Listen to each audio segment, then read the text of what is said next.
लोकतंत्र सुरक्षा पार्टी के संस्थापक एवं पूर्व सांसद राजकुमार सैनी का आप सभी को प्रणाम। मित्रों, मैं आज आपके सामने 3 बातें लेकर के हाजिर हुआ हूँ।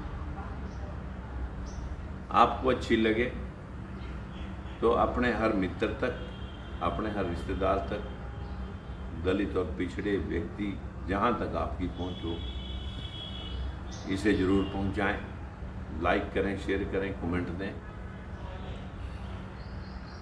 हम दलितों और पिछड़ों में से यदि कोई उच्च से उच्च पदों तक भी चला जाए, जैसा अभी आपके सामने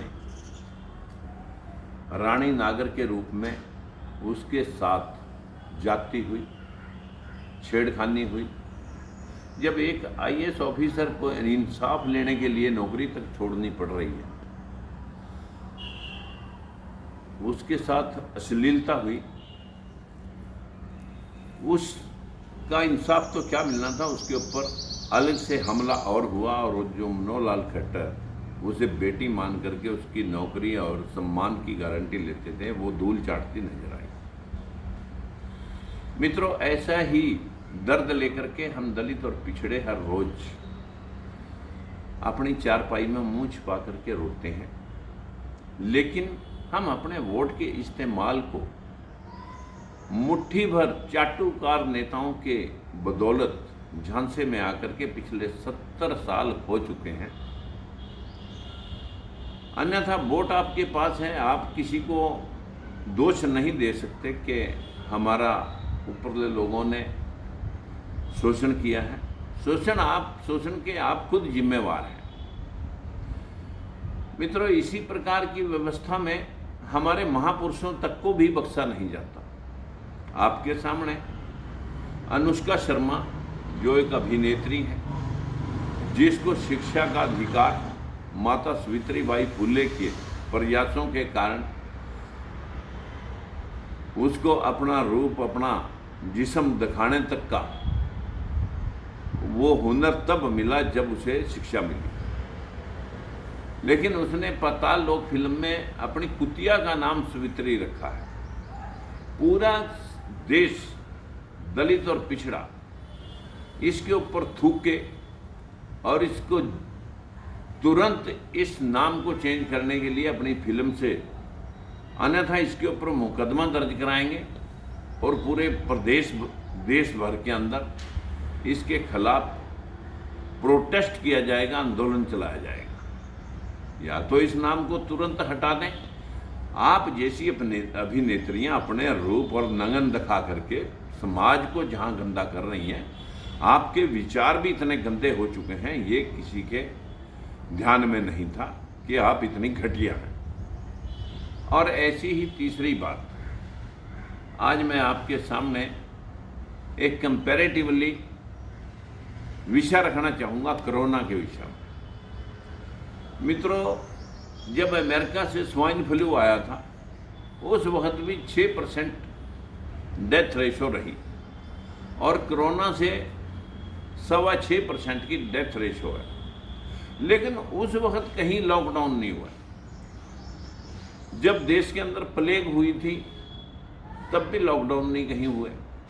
देश के अंदर हैजा, चेचक, प्लेग, टीबी और अनेकों बीमारियां रही जिनकी डेथ रेट इससे कहीं ज़्यादा रहे। लेकिन मुझे ऐसा लगता है कि कहीं विश्व के अंदर ये एक षड्यंत्र तो नहीं चल रहा, क्योंकि अमेरिका के खिलाफ बोलने की हिम्मत किसी में नहीं है।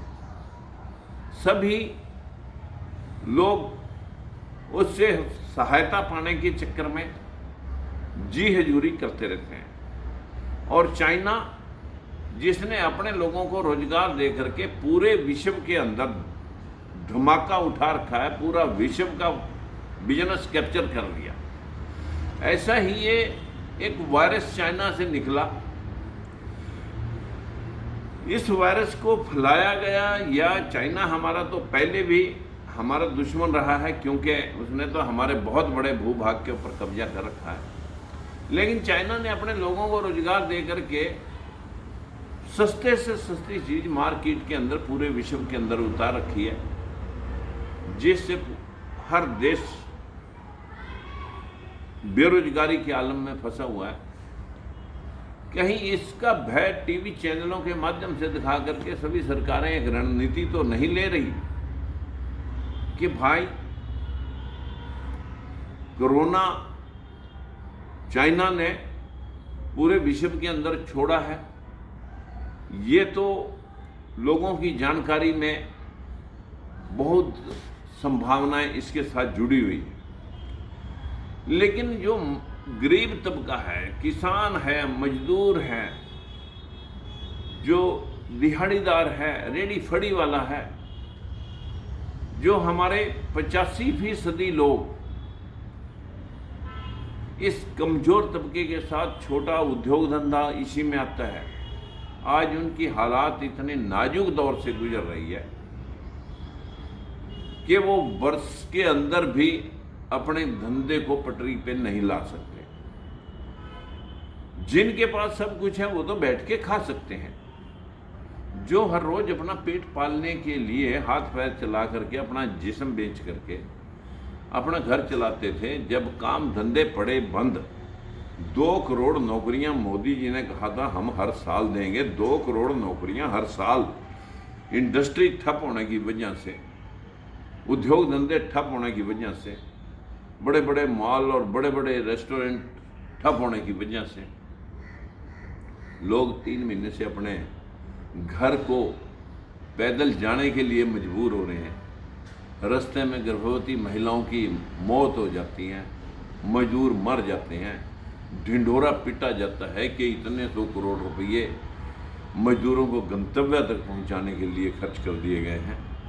इस सारे ढंढोरे के पीछे टीवी चैनलों के माध्यम से जो आपको परोसा जा रहा है, उसे छोड़ करके आप अपने काम धंधे पे लगें। हम पहले भी बहुत सारी बीमारियों से जूझे हैं और अब तो सरकार ने भी बोल दिया है कि हमें कोरोना के साथ जीने की आदत डालनी पड़ेगी। आप एहतियात बरतें, आप अपने काम धंधों पर ध्यान दें। टीवी चैनल तो आपको बहुत कुछ परोसते रहेंगे जो सरकार कहेगी।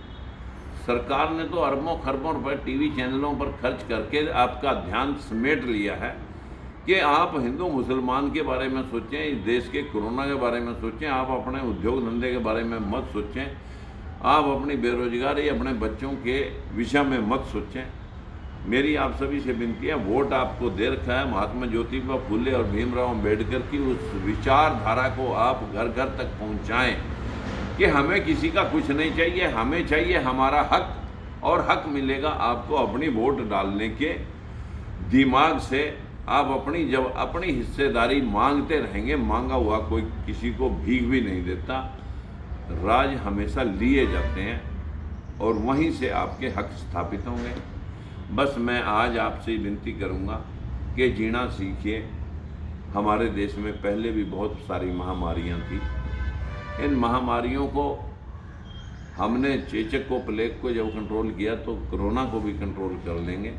एहतियात बरतेंगे और सरकार से भी मेरी विनती है कि लोगों को जो 20,000 करोड़ रुपए MSME के माध्यम से आप खर्च करने वाले हैं, उन लोगों तक वो पैसा पहुंचे जिन लोगों को गारंटी देने के लिए, कोई जगह देने के लिए, दुकान दिखाने के लिए अपने पास रेडी फड़ी है, उनके पास वो जगह भी या सरकारी है या किसी सेठ की है, उन लोगों को आप लोन दीजिए ताकि वो जीवन में उठ करके अपने बच्चों का भरण पोषण कर सकें।